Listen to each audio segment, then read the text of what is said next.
Thank you, Brother Chris. As I mentioned in my first study, it's indisputable that a walk of faith is going to confront doubt at some point. And as we have seen through the scriptures, doubt is acceptable to God. It is not something that he tries to crush or suppress. He understands our weaknesses, he sympathizes with our fears, and he is prepared to meet us if we are honest doubters seeking for answers. So we know when Moses had doubts, God was prepared to dialogue with him. When Abraham had doubts, God was prepared to help him through that. When Job had doubts, God spoke to him directly. And when Thomas had doubts, Jesus came to him and provided the very evidence for which Thomas was asking and looking. It's natural then for an intelligent, rational person who still has a deep faith and a belief in the scriptures to occasionally feel doubt about their validity. It is natural, if we are intelligent, thinking human beings, to suddenly think from time to time, well, I really want to be sure that what I've seen in my Bible is what God originally caused to be written. I want to be sure that those events that are recorded in the Old and New Testament actually really did happen. And we know that's important to us. That's why, as Christadelphians, we have used lexicons and concordances to study the Bible in its original languages. That's why we have taken such a keen interest in archaeology concerning the Bible. We want to be sure, and so that we can be honest about preaching to other people. So, in this session, I'd like to address several key areas of doubt. One is about textual transmission and accuracy. Basically, is the Bible that we have today an accurate representation of what God caused to be written all those years ago? And this is particularly important because, as we know, many people attack the Bible on this very point. And of course, the average village atheist will try and attack the Bible in this way and say, well, how can you be sure that what you have is remotely similar to what was originally written thousands of years ago? Then I'd like to look at some issues concerning archaeology. And Bible archaeology, of course, is a very big subject, and I'm going to try and limit my remarks on that to a couple of key issues. And then I'm going to have a look at some of the evidence which confirms the reliability of the New Testament and its record of historical events. I'm going to start by looking at the question of whether or not we can trust that the Old Testament and the New Testament have been transmitted accurately to us through the centuries. We know that they've been copied by fallible men, and what we really need to know is whether or not this copying process has provided us with an accurate representation of what God originally caused to be written. Now, there was a lot of consternation and a lot of excitement when the Dead Sea Scrolls were discovered. And after that time, and even today, you can still find people who are deeply convinced that there's something in the Dead Sea Scrolls which proves the Bible is wrong or contradicts the accuracy of the Bible, or proves that the Bible has been inaccurately transmitted. But once again, what we find is that popular ideas are very different to what professionals say. And when we find professional commentary on the Dead Sea Scrolls and the accuracy with which the Old Testament has gone down to us, we find this, yes, we can rely on the Old Testament. The scrolls confirm the reliability of the Masoretic text, which was previously the oldest text available to us, thereby adding almost 1,000 years to the antiquity of the Hebrew text. Previously, we had Hebrew texts which were much younger than the Dead Sea Scrolls, and people would say, well, these texts were written thousands of years after Moses, thousands of years after David. How can they possibly be accurate? But the Dead Sea Scrolls were over 1,000 years earlier again than those Hebrew texts we previously had, and they have proved that the Hebrew scriptures have come down to us in a reliable manner. And so we find again the scholar saying, the textual evidence of the Dead Sea Scrolls, in fact, confirms the general reliability and stability of the text of the Old Testament as we have it today, whilst at the same time offers evidence of important early witnesses to textual variants, just like the New Testament. So we can actually be confident in the fact that we have the Old Testament as it was originally caused to be written by God. And the Old Testament, the accuracy of the transmission of the Old Testament has been confirmed overwhelmingly by the Dead Sea Scrolls. In the same way, the many available texts of the New Testament have confirmed its accuracy and the accuracy of its transmission.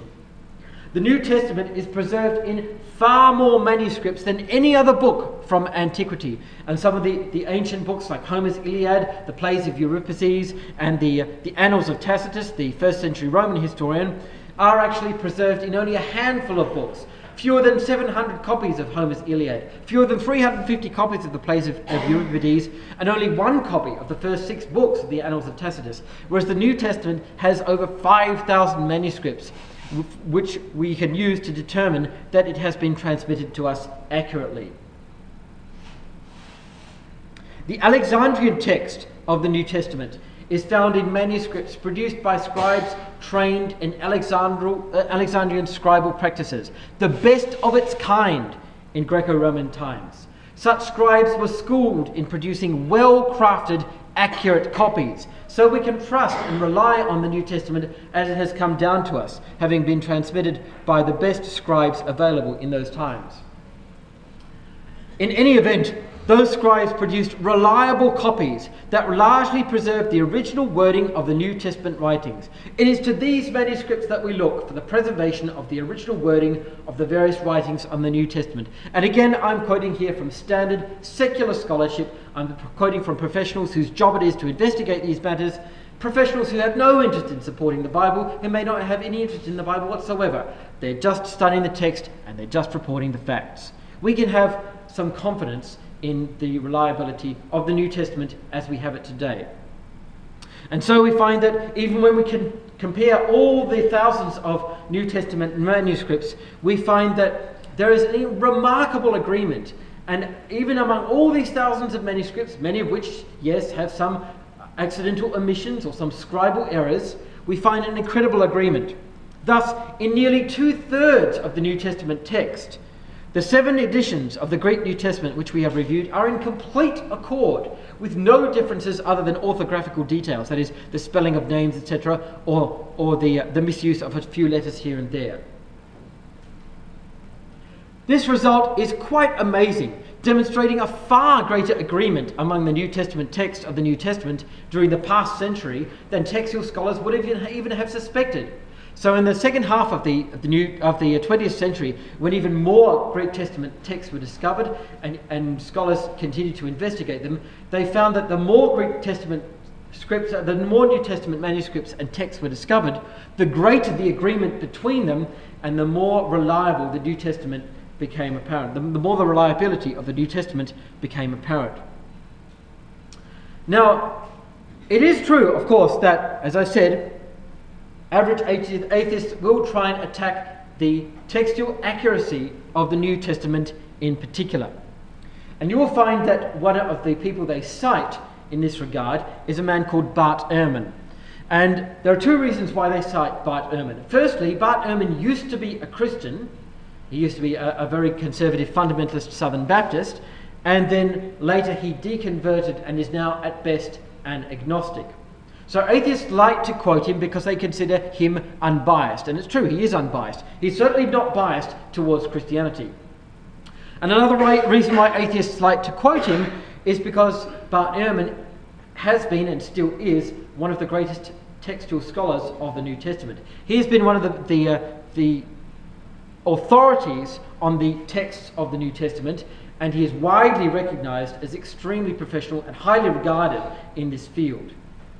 And he's written a couple of books which give the appearance, at least to some people, that the New Testament is unreliable. And some people quote parts of what Bart Ehrman says, and they make it appear that he is making a comprehensive case against the reliability of the New Testament. And what I'd like to do now is show you some of those passages from Bart Ehrman's works which are typically quoted, and then put them alongside the facts as reported by other scholars.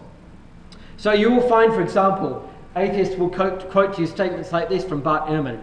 Mistakes multiply and get repeated. That is, as scribes copy the New Testament texts, mistakes multiply and get repeated. Sometimes they get corrected and sometimes they're compounded. And so it goes for centuries. And a soundbite like this makes it sound like Ehrman's thinking, oh, well, the New Testament is hopelessly corrupt. Generation after generation, century after century, sloppy scribes made errors which got worse and worse. But in fact, when we look at other textual scholars and we look at what they really say, they say, well, actually, the great majority of these variants are inconsequential, involving spelling differences that can't even be translated, articles with proper nouns, so minor grammar errors, word order changes and the like. Indeed, only about 1% of the textual variants are even both meaningful and viable. So we find that, in actual fact, even though, yes, there are many small differences and variances between these numerous New Testament texts, in most cases, they're completely inconsequential. A dropped letter here, a repeated word, and maybe a slight grammatical error or slight difference in spelling. Absolutely inconsequential. And then you find maybe a statement like this thrown at you by Bart Ehrman. The more I studied the manuscript tradition of the New Testament, the more I realized just how radically the text had been altered over the years at the hands of scribes, who were not only conserving scripture, but also changing it. And that sounds like the typical atheist conspiracy theory. Once the church got hold of the New Testament, they changed it every year and every century to fit their beliefs. And they changed it and they changed it until finally the New Testament, which we have in our hands today, is so completely removed from what it originally was. We have no way of even knowing what it originally was. And what we have now is completely unreliable. In actual fact, even though there were some changes made, even for some theological reasons, the number of changes wasn't nearly as dramatic as that. In fact, intentional theological changes, as we are told here by this theologian, intentional theological changes make up very, very few of the textual variants in the New Testament, and therefore, on a relative scale, have little significance. The vast majority of scribes, in fact, did not intentionally change the text whenever they felt like it. So it's important to know the facts. It's also important, in fact, to know what Bart Ehrman himself writes in other parts of his books which are typically not quoted by the average atheist, probably because they've never actually read his books, like people like myself, and they've only just taken a few snippets here and there which they found on the internet and a few sensationalist newspaper headlines. I actually find that the best person to answer claims by Bart Ehrman is, in fact, Bart Ehrman. Now, I will show you some of these statements by Bart Ehrman, internationally recognized textual scholar, and this will show to you that, in fact, Bart Ehrman himself comes down very strongly on the general reliability of the New Testament text and its tradition, even though he is not a believer anymore. So here are some statements that you will not find used by the average atheist when he's quoting Bart Ehrman. Bart Ehrman acknowledges that textual variants in New Testament texts increase the likelihood that scholars will uncover the original text. He says that the 30,000 textual variants, 30,000 differences among various texts of the New Testament do not detract from the integrity of the New Testament. And he says out of these 30,000 textual variants, which sounds like a huge number, he says most of these differences are completely insignificant, immaterial, of no real importance. Bartman goes on to say the copying of the early Christian text was, by and large, a conservative process. They didn't radically alter the text whenever they felt like it. Their ultimate concern, he says, was not to modify the textual tradition. And he acknowledges also most of the changes found in our early Christian manuscripts have nothing to do with theology. And he goes on to say they're the kind of mistakes that you would typically expect from somebody staying up late at night and copying the light of a candle when really he would much rather be doing something else like sleeping. And he says we know very well that scribes became tired, they became irritated. In fact, there is an entire field of studying the marginal comments of scribes. Some scribes, in fact, wrote things in the margin of certain manuscripts. Some personal notes, actually, some of which are rather hilarious. Some of them are talking about, oh, my wrist aches, and those people always cut the wicks of the candles too short. I can never get enough light. Or somebody else who's copying from from somebody else's manuscript. He says, "You idiot, stop changing the text like this. Try and be more accurate." And so, as Bart Ehrman says, these kind of little marginal notes show us that nothing more than we already knew, that scribes were just human beings like we are, and sometimes they made mistakes, and most often those mistakes were the result of tiredness, fatigue, or simply errors as they were reading. There was no great big conspiracy to change the New Testament text in a way that conformed to church doctrine. So when you're confronted by the writings of people who are trying to throw Bart Ehrman at you and trying to shake your faith in the textual accuracy of the New Testament, Bart Ehrman is in fact one of the best people you can quote back to them. Now I'd like to look at questions of archaeology. And archaeology, of course, has always been one of the mainstays of Christadelphian preaching. We've always used archaeology to demonstrate the truth of the biblical record and to prove that it has a divine origin. Now, it must be acknowledged at the outset, when we are honest with ourselves, that there are still some archaeological challenges. There are some big archaeological challenges. I've listed here some key archaeological events, or key historical events in the Bible, for which there is little or no archaeological evidence. It doesn't mean they didn't happen, it just means it's very difficult to prove that they did happen. And we should be aware of that, and we should be honest about it. The lives of the patriarchs, Abraham, Isaac and Jacob. It is extremely difficult when you go back 4,000 years to find individual records of individual people, especially by name. We may well find the bones of the camels of Abraham, but how would we ever know? We're certainly not going to find anything written on them saying property of Abraham. So we have to be aware of the limitations of what archaeology can do for us. And we have to be really realistic about what archaeology can and cannot prove. There is a lack of evidence for Israel in Egypt, and there are very good reasons for this. One of the reasons is that in the Nile Delta region, where Israel was, most of the Egyptian records for that region have actually been destroyed, partly by wars and partly by numerous invasions from other countries, even in ancient times, and also due to the fact that Egyptian records were written in papyrus, and in the damp conditions of the Nile Delta, they simply did not survive. In fact, it's ironic that we have texts from many, many thousands of years much older than Egyptian records, simply because those earlier texts were written on stone rather than on papyrus.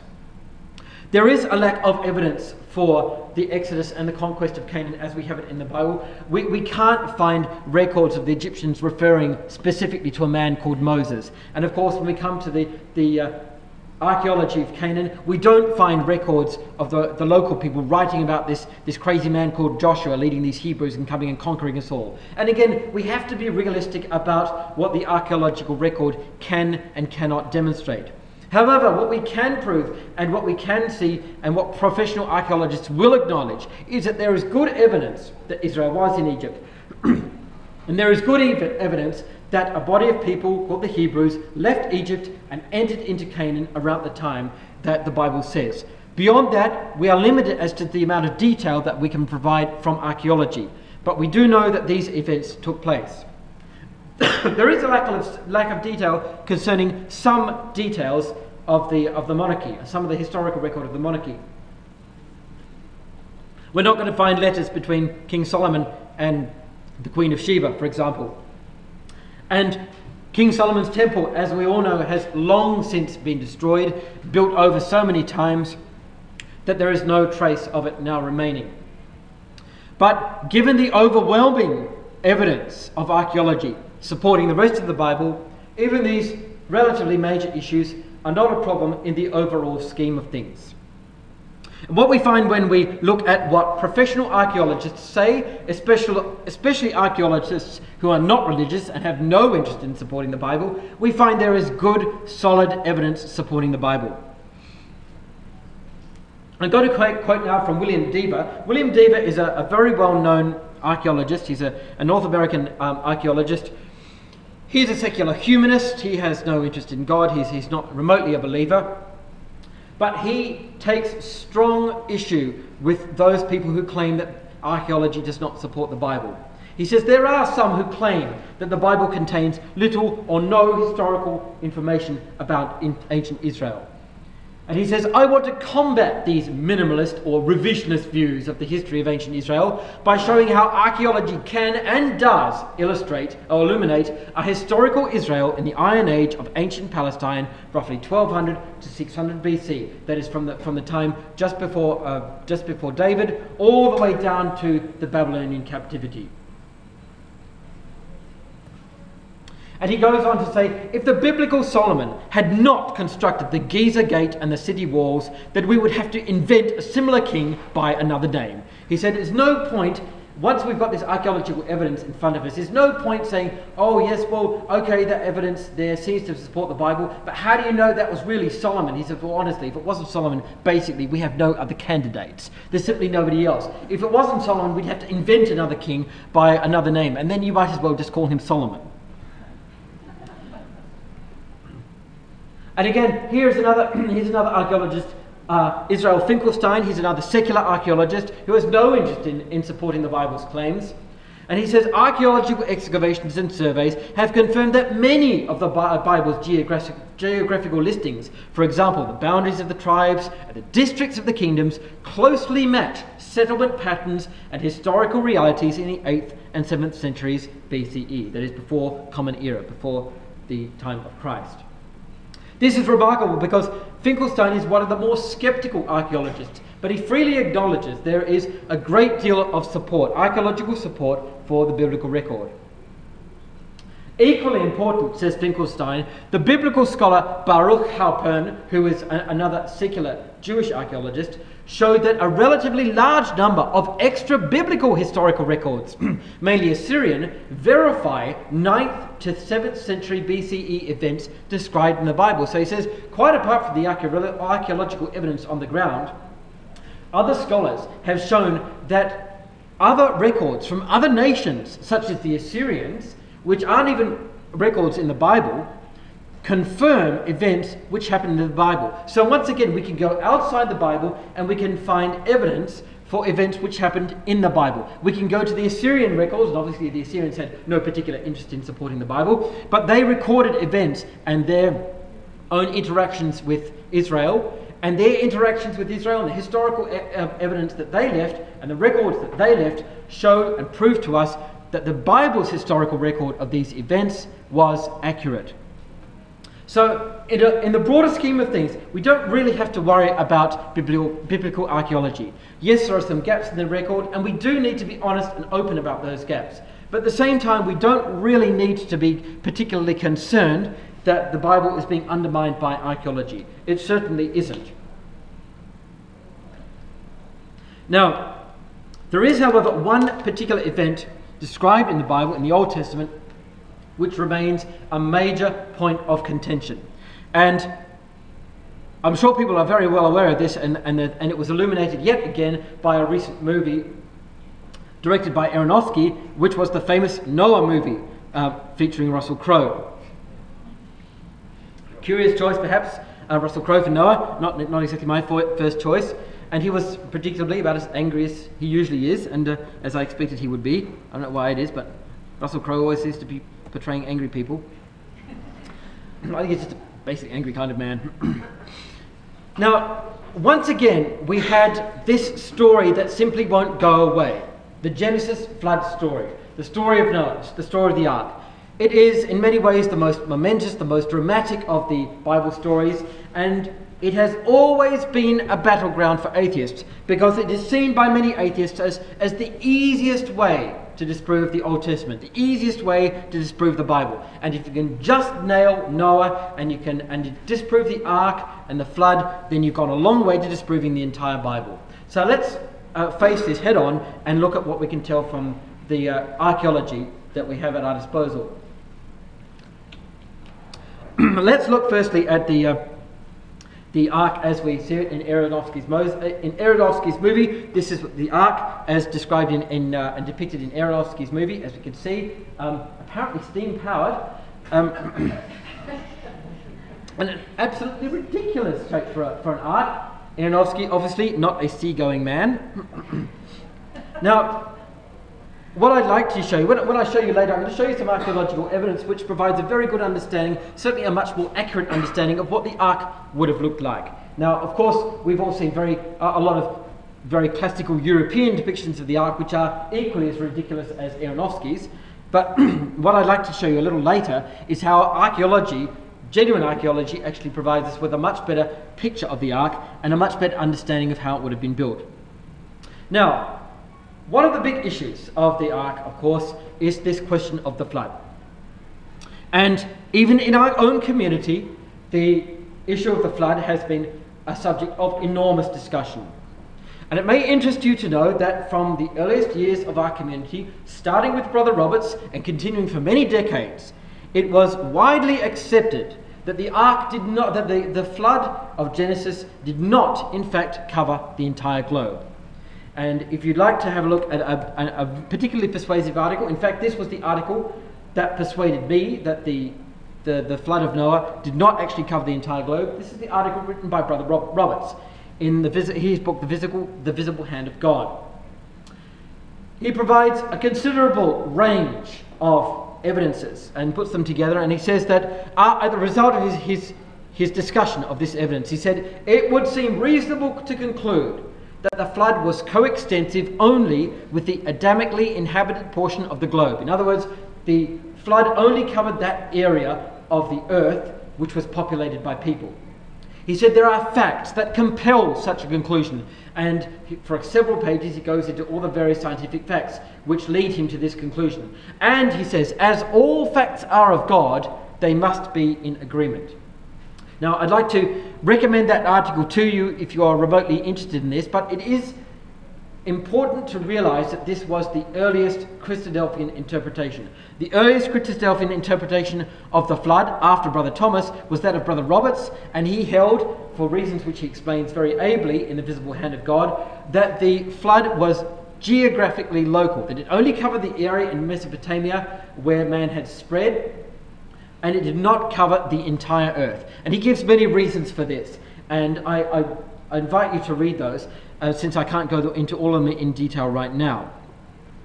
What is very important, of course, to understand is that this idea that the flood was local and that it did not cover the entire earth is not a recent invention. Certainly it was not invented by Brother Roberts, nor was it as an invention created by Christians in the modern era to try and solve or get around scientific problems. On the contrary, in fact, the local flood interpretation is the earliest of the interpretations found in the Jewish writings and the Jewish commentaries, going all the way back to Philo of Alexandria and Flavius Josephus, who lived in the 1st century. Both of those men interpreted the flood, the flood of Noah, as a local flood, in the same way as Brother Roberts. Rabbinical writings from the 1st to the 4th century also interpreted the flood as local. Some of the rabbis interpreted it as universal, as covering the entire planet, but others disputed this and pointed to textual reasons why they said no, in actual fact, it really is referring only to a local area of the globe. And even within Christianity, the Syrian Christians from the 3rd to the 4th centuries also believed the same reasons as the Jewish writers. They believed that the flood was in fact local, did not cover the entire globe, and it was only caused by God to only destroy the people on whom God's judgment fell. And that's a very important point, because if we understand that God only judges those who are responsible, then we understand that the flood was only local to those people who were being judged, who had heard the preaching of Noah, and who were being judged for rejecting it. And this is some of this you can also find alluded to in the writings of Brother Roberts, if you read his article. There is evidence in the text of Genesis itself and in the text of the Bible and also outside the Bible also indicating that the Genesis flood was local. Some of the language we find in Genesis 6 verse 17, 7:4 and verses 19, 21 and 23 does sound like a completely universal flood. All the high mountains under heaven and all flesh in which was the breath of life. But we find those same phrases used elsewhere in Deuteronomy 2, 24 to 25, for example, speaking only of the inhabitants of Canaan. And we find those same phrases used in Ezekiel 38 verse 20, speaking only of judgment on Babylon. So this apparently universal language, which seems to be talking about the entire world, is in fact used elsewhere only to speak of local events. And it's really talking about the scale of the judgment. It's saying the entire world of those people is being turned upside down. And we find the same language used, of course, in the New Testament, even though it's in Greek. A well-known challenge to the idea that the flood was local is the fact that Genesis 6 verse 4 says there were Nephilim around in those days and after the flood. And that's a particularly important verse, and it's backed up, that interpretation is backed up by Numbers 13 verse 33, which says plainly that there were descendants of the Nephilim in the land of Canaan. So Genesis 6:4 says there were people called Nephilim who were already around in the time of Noah, and Genesis 6 verse 4 says they were still around after the flood. So obviously they survived the flood. And in Numbers 13 verse 33 we find the descendants of the Nephilim. Then there are also other textual records from other cultures. There are textual records of people who recorded a great flood, and we find that those textual records are confined to a very particular geographical area. Outside that, for example, you only had to go to Egypt and they knew nothing about the flood, didn't even reach them. Then there, of course, there's the archaeological evidence. And again, we go down to Egypt and there's no evidence of a flood. No pyramids, no tombs, no buildings damaged by a flood. No evidence that there was a flood which even got as far as Egypt. Then we find evidence of flooding itself confined at a particular time to Mesopotamia. Now it's true that you can find evidence of great flooding all over the earth. But the problem with all those flood layers is that it's very clear they all happened at different times. What you really need, if you want to talk about a global flood, is one single flood layer that covers the entire planet. And no such flood layer has ever been discovered. And Brother Roberts makes this point very strongly in his own article on the flood. That's one of his strongest points. And he says geology and archaeology shows to us that there is no evidence for a geographically universal flood. Now, what we can demonstrate very clearly, however, is that there was a flood around the time of 2900 BC, which is exactly around the time that Genesis records the flood of Noah. And this is well acknowledged and comprehensively recognized in the professional archaeological literature. It's not even in dispute. So the atheists who want to say, oh, well, of course, Noah's flood was a complete myth, well, they are running hard up against professional literature. On balance, the archaeological evidence seems to point to a flood of particular severity at about 2900 BC, which might be the basis of literary themes about a worldwide flood, attested first in Mesopotamia and then in other parts of the ancient Near East. So he said there was this big flood, there was a mega flood around 2900 BC, and as a result of that flood, which was recorded by the people at the time, people living much later developed the idea of a worldwide flood, even though it had never actually happened. But it was so severe that people living much later built up additional legends about that. And another professional commentator writes, such inundations, such floods, either overtaking different areas at different times or accumulating into a catastrophic flood that inundated the entire region around 2900 BCE, as some scholars suggest, are marked archaeology. There is evidence for a flood of the entire Mesopotamian region around 2900 BCE, which is distinctively marked archaeologically. And you can see multiple independent professional sources arriving at this same date. Around 2900 BC, there was a Mesopotamian mega flood which completely destroyed civilizations and resulted in records of this flood. And again, the cities that bore the brunt of a massive flood all at the same time, around 2900 BC, were the middle cities of southern Mesopotamia, which would have contained Adamite populations, would have contained the descendants of Adam. And again, this from a professional climatologist, accounts of Mesopotamian floods, perhaps a massive flood at the end of the mid-Holocene crisis at 2900 BC, passed down in Sumerian tradition, was certainly the root of the Bible story. That massive flood was at the root of the biblical story. So we can find multiple independent professional sources looking at the archaeological evidence saying yes, we can agree there was a flood. There was a massive Mesopotamian flood exactly around this time, around 2900 BC, which is at the time that Genesis places the flood of Noah. So there is archaeological evidence, rock-solid archaeological evidence, for a very large Mesopotamian mega flood around the time of the flood of Noah, and we would be foolish to ignore that evidence. And as Brother Roberts points out, that evidence leads us in one direction, that there was a flood, and it simply wasn't cover. It simply didn't cover the entire earth, and that's okay, because the Bible, as Brother Roberts explains, doesn't actually say that it did. Now, what is also important, and is known to some people, is that many other civilizations, several other civilizations in Mesopotamia, also wrote records of this great flood. The Sumerians wrote a record of a great flood which destroyed their civilization.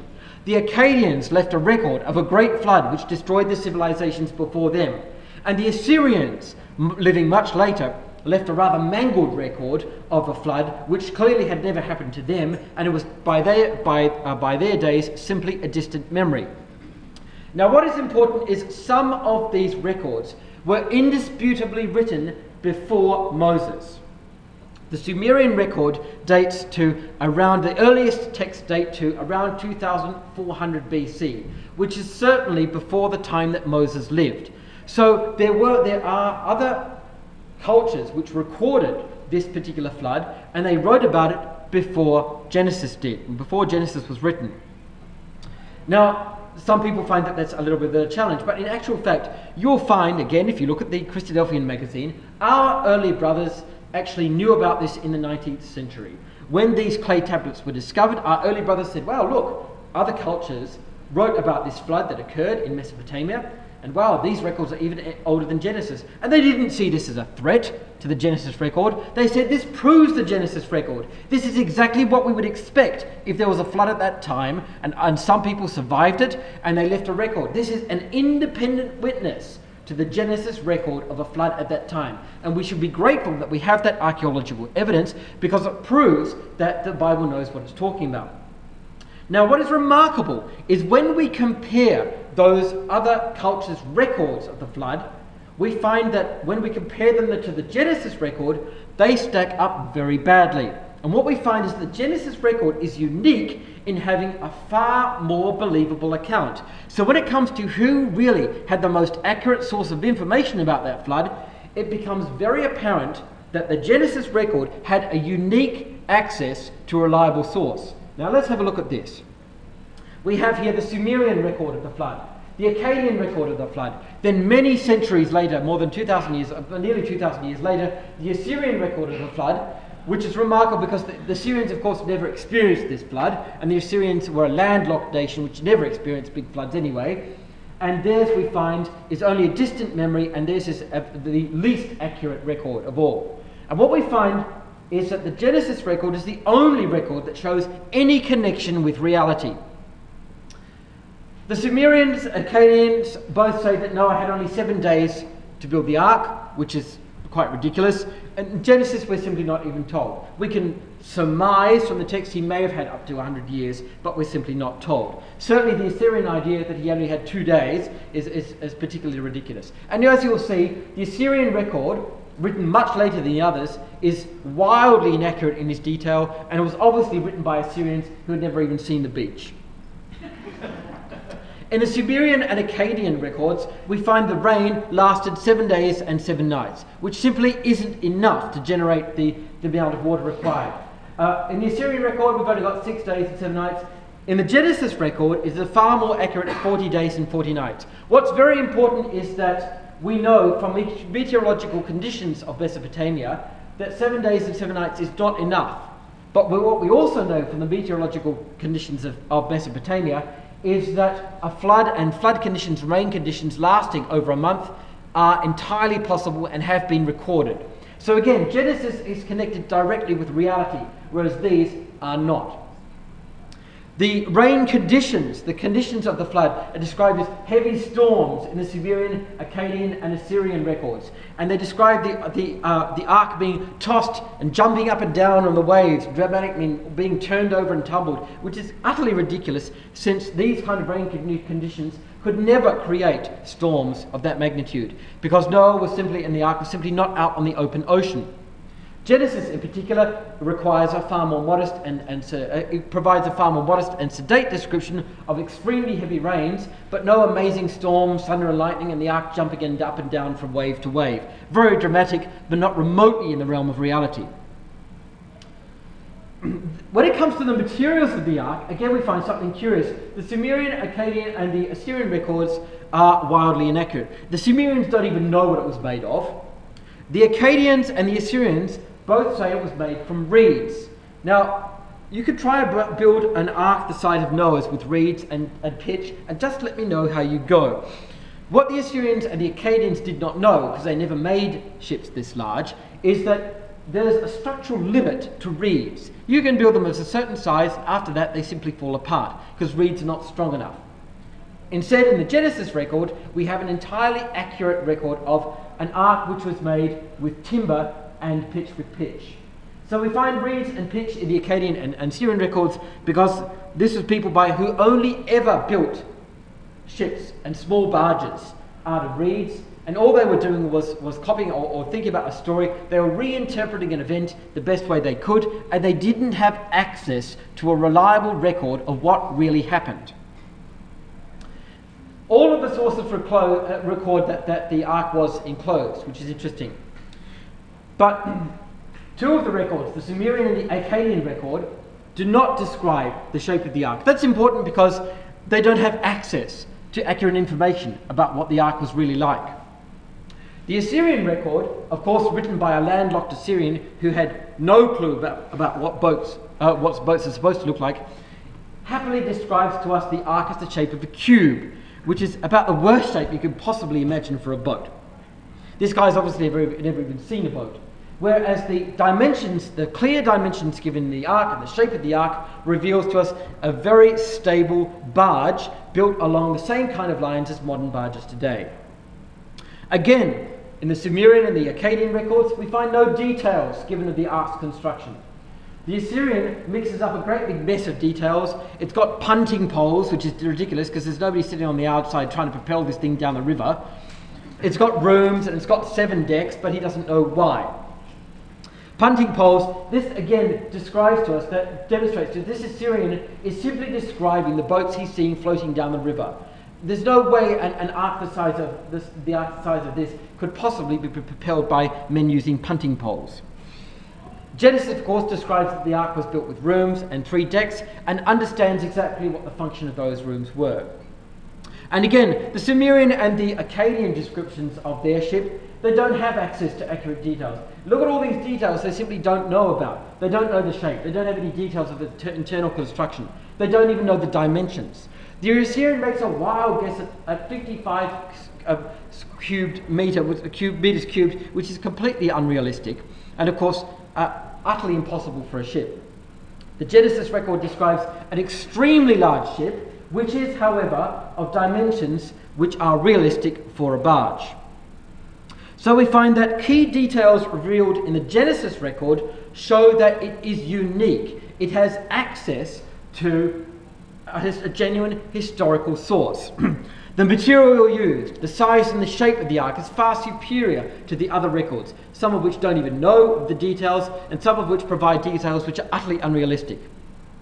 We also know that in the Genesis record, Noah sends a raven first, and then later he sends out a dove. And we know that whatever types we may generate from this, and what other lessons or spiritual lessons we may get, we know from the record itself that this had something to do with finding land.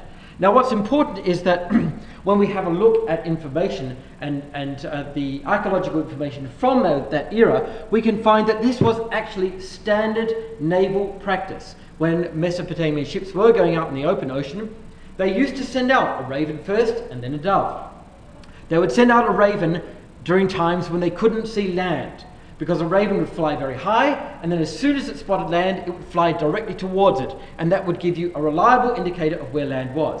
However, if the raven climbed, circled, flew, and then came back, you would know you were still so far away from land that even a raven couldn't see it, so you would take the raven back. But once that raven didn't come back, then later you knew it could see land, and you would follow the raven in the direction in which it flew.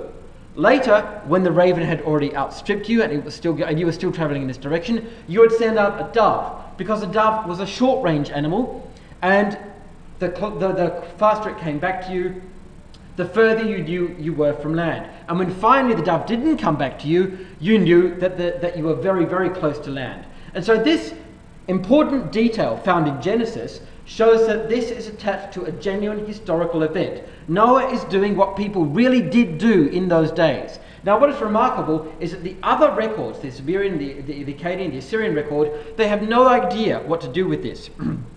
They record the detail, but they don't know why. And one of the other records, actually has Noah sending out the dove first and then the raven. Now, that makes absolutely no sense whatsoever. Nobody ever did that, because it doesn't make there's absolutely no good reason for doing that. And it shows that the person who was writing that record had no clue what the real purpose of the raven with the dove was, because he had no idea about boats, and he had no accurate source of information about this historical event. Once again, we find key details of the Genesis record prove that the writer had access to an accurate historical source. Something else that is very interesting about the record in Genesis is that the ark travels north up towards Ararat and not south down toward the Persian Gulf. This is remarkable because if the flood was actually worldwide, it would naturally drain out through the Persian Gulf, and the ark would follow the flow of water, and the ark would actually travel south. But local floods in this area block the Persian Gulf with strong winds, and those strong winds actually cause the water to move north. Now, that is something that can only be known by somebody who has experienced this as a historical event, or who has access to someone who experienced it as a historical event. That important detail was not even known meteorologically. That meteorological detail was not even known about Mesopotamia until the 19th century. Now, that's really remarkable, and it shows that the record of Genesis had access to unique, historically accurate information.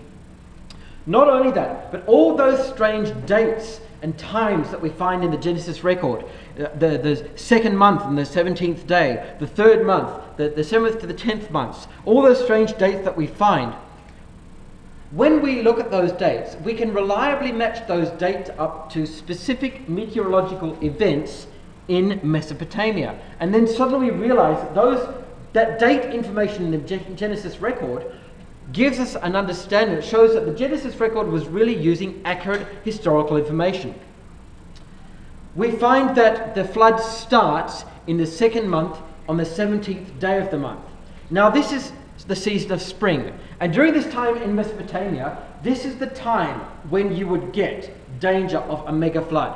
This is when you get what was called a stalled frontal system, when you get the Tigris River flooding from enormous rains pouring down and snow melting through the spring season, snow melting from the mountains causing the Tigris to flood, and these winds, the Suhaili and the Shakat winds, which actually block the Persian Gulf and blow from the south up and cause enormous flooding right across the Mesopotamian flood basin. And that all these meteorological conditions coincide and come together in the spring, which is exactly when we are told the flood started. We are told that the rains finished when the third month had ended, and we can map this up with the meteorological conditions. We find that the 40 days and 40 nights rain end just as the rainy season ends at the end of the third month. So again, this is somebody who's describing a real historical event. The Genesis account tells us that during the 4th to the 6th months, the waters gradually receded. And again, this matches the meteorological conditions of the Mesopotamia region. These are the hottest and driest months of Mesopotamia, and these are naturally the times when we find that the waters would be expected to recede. Then we find that from the 7th to the 10th month, for some reason, Noah stays inside the ark. And the reason for this is that the spring rains come again, the rainy season restarts, and so because of this, Noah rechecks the terrain to see if the rain is still covering the earth with water, or whether there is now terrain which is accessible to humans. Then we find from the 11th month back through the calendar to the 2nd month of the new year, we find there is warmer weather, the ground finally dries, light spring rains start, wheat ripens, there is the barley harvest, and appropriately that is the time when the Genesis record tells us the dove brings evidence of new life and new growth. And then finally Noah leaves the ark. So all those dates, those curious days and the times of the month in the Genesis record are extremely important because they show the events are directly attached to the historical meteorological conditions of the Mesopotamian regions. This shows that that record was written by somebody who was connected with real historical events. They had access to accurate historical information. Now the next question that people often ask is, well, okay, Noah's Ark, incredibly large ship. How is it remotely possible for people that long ago to build a ship anywhere near that size? Well, let's have a look at some ancient ships in antiquity which have been acknowledged by professional literature indisputably as having existed. This is one of the two Nemi ships named after the lake that they were found in. They were built by Caligula and they date to the 1st century during around the time of Jesus. This is one of the ships that was found. To scale, that's a man standing there, there's another man staying there. So these ships are absolutely enormous. This ship was 104 metres long, 340 feet long, by 20 metres wide, 66 feet wide. And that was built in the 1st century. That ship is larger than any ship built in Europe right up into the 18th century. European shipbuilders never mastered the technology to build ships this large. And this is why for many years people thought it was absolutely impossible for ancient people to build ships this large, because we never managed it, so I bet they couldn't either. But let's go back a little further. Let's go back a couple of hundred years even further into the past. And we find the Thalamagos, which was an immense Greek ship built about 200 years before Christ.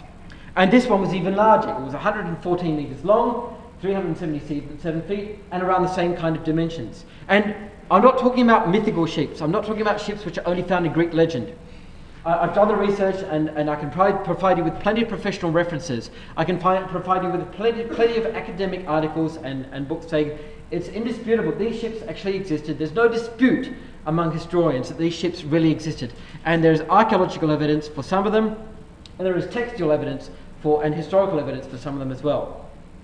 Around the same time, we find the Tessera-Contreras, which was one of the largest ocean-going ships, definitely the largest ocean-going wooden ship ever built.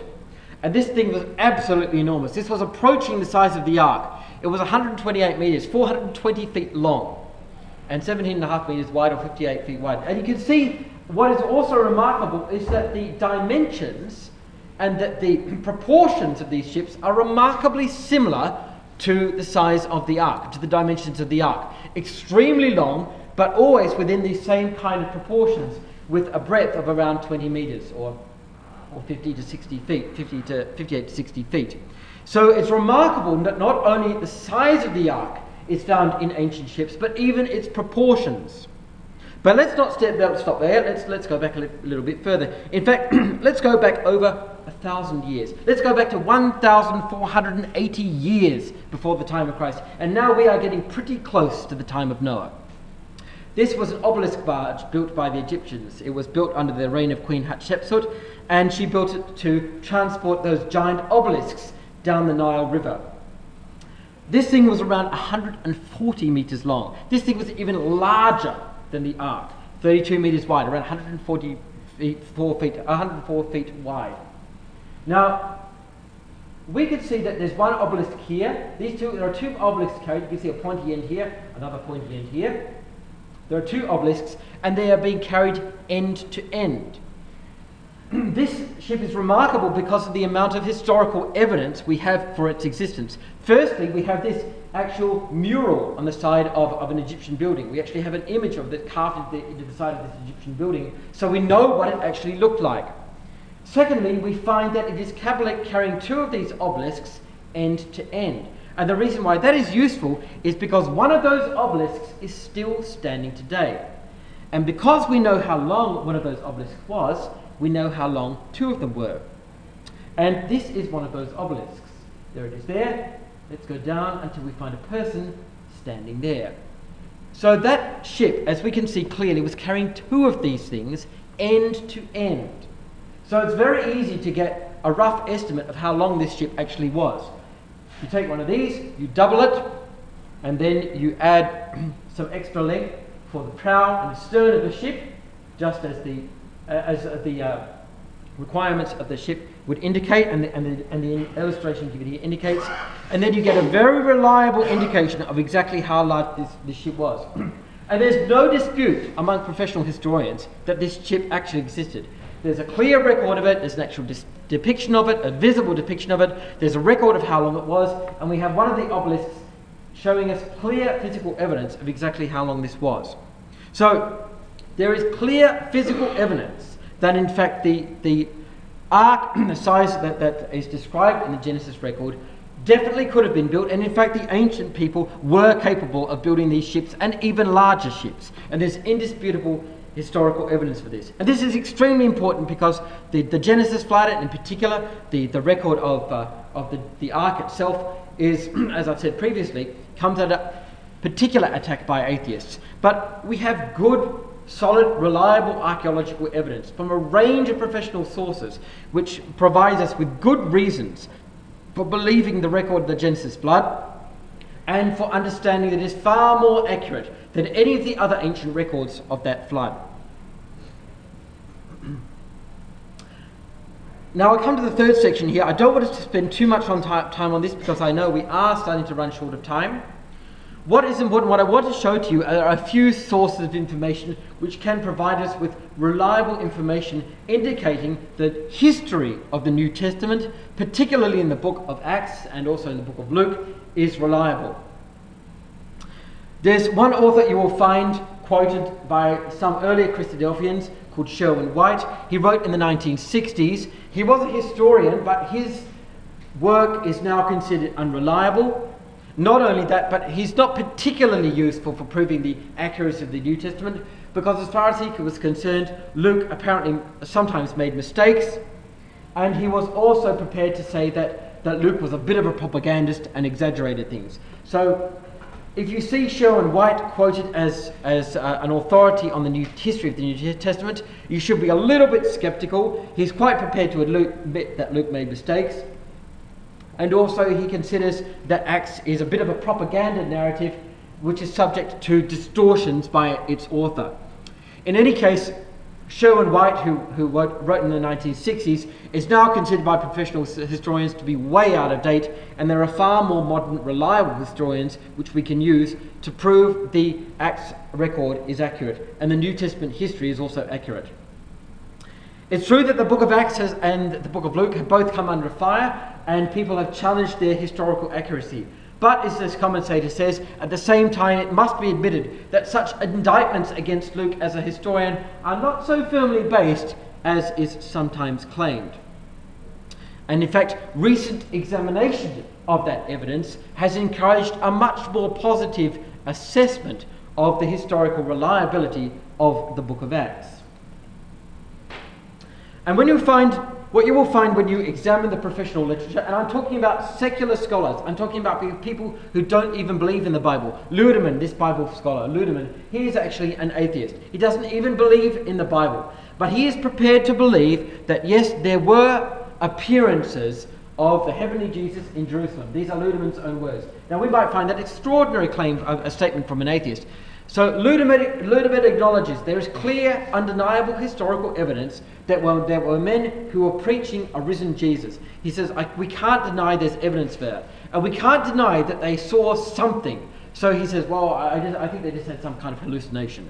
Now, as far as I'm concerned, it's a complete cop-out. If you've gone as far as acknowledging the existence of Jesus and the existence of the apostles, and you've acknowledged that there's so much historical evidence that they really had a vision of Jesus, then it's a bit of a cop-out to turn around and say, oh, okay, I'll admit all that, and then suddenly turn around, it was a hallucination. That is an argument of absolute desperation. And again, Ludemann, even though he's an atheist and a skeptic at heart, says the existence of women disciples as members of the earliest Jerusalem community is also a historical fact. The disciple Iscariot is without doubt a historical person. Hegel and Schremer, again, more skeptical historians, still looking at the Bible with a very critical point of view, still regard it as a reliable source when it comes to the New Testament. I regard Acts as a work that was composed soon after the third gospel by Luke, the beloved physician who accompanied Paul on his travels from the journey. And again, so Acts looks back on the destruction of Jerusalem, which is still relatively recent, and moreover is admirably well informed about Jewish circumstances in Palestine. In this respect, the accuracy of Luke Acts, he says, is comparable only to its contemporary, the Jewish historian Josephus. Throughout the professional literature, there is an abundant acknowledgement of the accuracy of the book of Luke and the accuracy of Luke's historical details in the book of Acts. And it's not just broad brushstrokes, it's an enormous amount of very fine-grained historical detail. Luke always manages to get the correct titles in Greek and Latin of Roman governors, showing his very experience and showing that he was there on the spot. He was aware of the temple's prohibition against Gentiles. He was aware of the function of town assemblies in Greek and Roman settlements. He portrays Roman trial scenes, very accurately, showing a knowledge of Roman law and showing that he was definitely present at specific trials. He cites Cornelius' Italian band in Acts 10 verse 1, a band which has actually been found in Roman military records, which Luke could only have known about through personal experience, and of course his experience with the apostles. It is not acknowledged that Lydia is a historical figure as recorded by Luke. There was indeed a synagogue in Thessalonica, and there was one in Berea, as Luke records, which he knows from his own personal experience and his discussions with Paul. Luke accurately describes the expulsion of the Jews from Rome, which we only find in a couple of other historical sources. He knows that Gallio was the governor of Achaia, and he describes the Jerusalem Council in considerable historical detail, which has been acknowledged by other historians as accurate. I don't have the time now to go through all of these and provide you with the amount of detail that I would like, but what I do want to do is point out to you, at least in this brief survey, the vast amount of professional literature which acknowledges the historical reliability of the New Testament, particularly the all-important history of Luke and especially the history of Acts. And that supports especially the history of Paul's letters and the journeys of Paul and the archaeological evidence which Luke actually alludes to, and some of which has only been verified in the last 20 or 30 years. So what I want to leave you with, particularly when it comes to the New Testament, is the firm conviction that there is abundant evidence and abundant acknowledgement from professional historical sources that the New Testament is a reliable historical document, especially in those later records, and we can therefore rely on it as a record of what really happened. Now, I know that this has been a rather rushed study in some regards, and I know I've packed a lot of information into this. I know also some of these issues I've discussed can be controversial even within our community, and I'm happy to discuss any of these issues with you afterwards. What I do want to show you, and especially I appeal again to the writings of our earliest commentators, to the writings of Brother Thomas or Brother Roberts. I'm not appealing to them because they were inspired or because they were complete geniuses. But what they did do was confront the facts honestly and sincerely. They looked for evidence that actually led them to a correct understanding of the Bible. And when there was evidence that led them to a specific interpretation of historical events, they followed that evidence and they interpreted the Bible accordingly. And they were very honest about that. And I think we have to be honest about that. And especially if we want to preach to people, we do have to be honest in our presentation. We should acknowledge where the archaeological evidence leads us. And we should be honest in what it displays to us, even if it challenges some of our own personal interpretations of the Bible.